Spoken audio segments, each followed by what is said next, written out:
Tonight, we bring you an exclusive story on this channel exposing a government cover-up in the Home Office in regards to the illegal migration crisis. Welcome to Disrupt.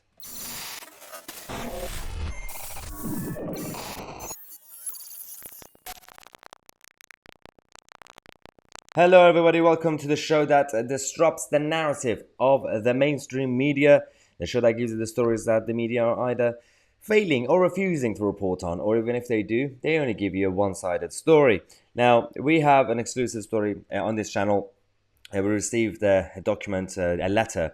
As you guys know, the Freedom of Information Act in 2000, you can actually use that to slightly have more transparency when it comes to the relationship between the state and its citizens. Now, this is a quite interesting one because the question that we were trying to find out, figure out was how many of asylum seekers have now been placed into social housing in the recent times. And the government's response was quite fascinating. Now, the Department for Levelling Up Housing and Communities, not really sure why they still call it that, it's absolutely idiotic, responded to this Freedom of Information request. And the question from this was essentially how many asylum seekers, that basically those who have had successful claims, and refugees have been put into social housing since 1st of January 2022.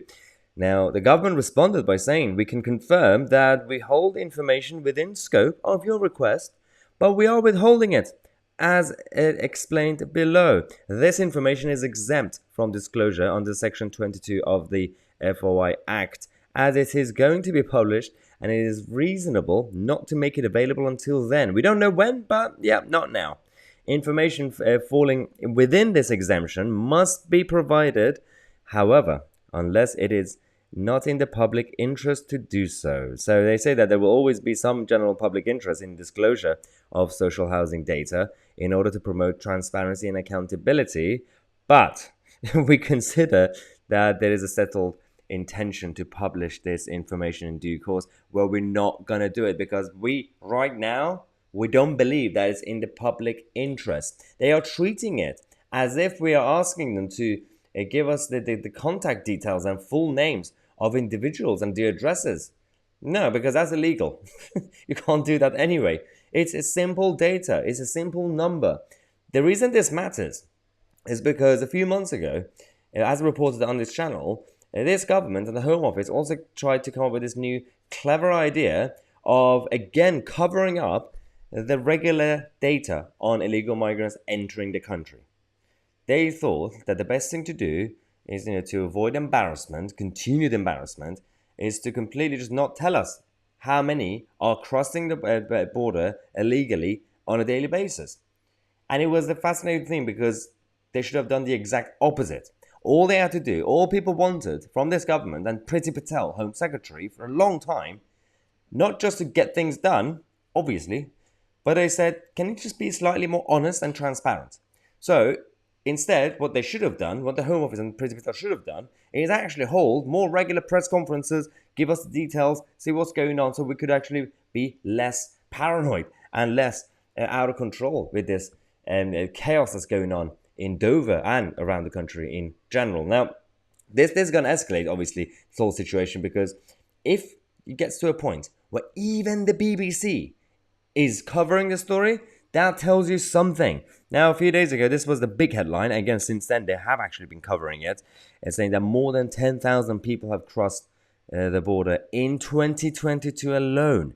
Now, this is absolutely embarrassing, and I'm glad that they actually call them channel migrants in this headline. I'm very, very surprised and pleasantly surprised that the BBC are handling this the right way for once. But it is absolutely disgusting that if you have even the BBC going after you and the right way, not just in gotcha journalism that they did with their Partygate, then you know you're in trouble. People think in the Tory party and the Tory government and even the Labour side that, well, we still have a couple of years till the election. You do realize time flies in politics so quickly. And right now, you would think that you have time to sort this out, but you don't really have enough time. You need to fix it ASAP. Now, on the other hand, let's talk about the nutters. The people on the political left who keep taking advantage and utilize this crisis for political purposes. For example, Gary Neville, who wants to be a future Labour MP. And seriously. So Gary Neville responded to this policy of Home Office that started yesterday. Home Office said we're going to begin tagging the migrants who are crossing the channel, electronic tagging, so we could actually keep an eye on them. And Gary Neville said, oh, it's like treating them like criminals. They are literally criminals, Gary. They're like literally, like this is the true definition of the word, literally criminals. You cross the border illegally without any identification or passport. There's a reason we have passport controls at airports.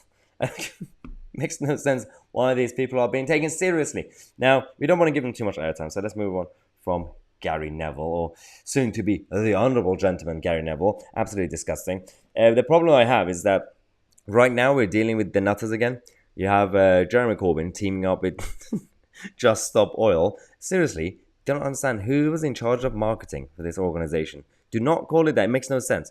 But they are going to be unleashing a major wave of popular mass action. Jeremy Corbyn is going to give us a revolution. I mean, it went really well in 2019, Jeremy. Thank God that you existed. So this is the country that we're dealing with right now. The priority for the nutters who used to be on the side of the working classes, who used to be on the side of justice and fairness, is no longer the case because they are too obsessed with their avocado coffee shops. This is the country that we are dealing with, and we are going to be defending our nation and our culture. We have to fight for our values. Otherwise, we'll just give it to the hands of these. I'm not going to use certain words because I'm going to be nice. It's Saturday night. We're going to keep it family friendly, everybody. Now, let's go to your comments every day at the end of Disrupt. Well, usually the Disrupt is Monday to Friday, but because we didn't have a Disrupt episode yesterday and we just have this exclusive story today, exception, we're doing a Saturday episode. But at the end of the episode, at the Disrupt, we go to the previous most liked and most popular comments on the previous shows. Let's go to the first one. Manu42 says, in regards to the European Commission, who came and said that we basically control Northern Ireland. We will tell you how to live your lives. Said the UK needs to put the EU and UK border back across Ireland and expel the EU to the other side. All of the current issues caused by the European Union interfering in UK territory. That's absolutely spot on. Now, on the one hand, we have to also, as we did 2 years ago, criticize Boris Johnson, Theresa May, all these guys for agreeing to this deal. But the one good thing that Boris Johnson's deal had, which has not been implemented, was the fact that you can actually keep it flexible when it comes to Northern Ireland Protocol, renegotiate it, and actually defend the integrity of the United Kingdom. Yet, this idiotic government have failed to do what they promised. Now, they are trying their best. When it comes to Brexit, when it comes to Northern Ireland Protocol, the Brexit department are trying their best to actually sort this out. Well, technically in the hands of a Foreign Secretary and all the others. But the problem, it always goes back to the European Union. They're the ones who are causing all these issues. Now, let's go to the next comment. Alan Nemo saying great news. This is in regards to David Frost, Lord Frost, indicating that he wants to become an MP in the next election, saying that Frosty the No Man has established his true conservative principles and, should it come to it, would be more effective at maintaining support in the red wall seats at the next general election than any current member of the cabinet, Johnson possibly accepted. Yeah, I mean, as we reported on the channel earlier, that Lord Frost is planning to become an MP, and he's already published his agenda and what he believes in his platform. And it's absolutely spot on. If you haven't seen that video, definitely after this, go check it out on our channel, because these are simple, common sense, conservative principles that everybody should really follow.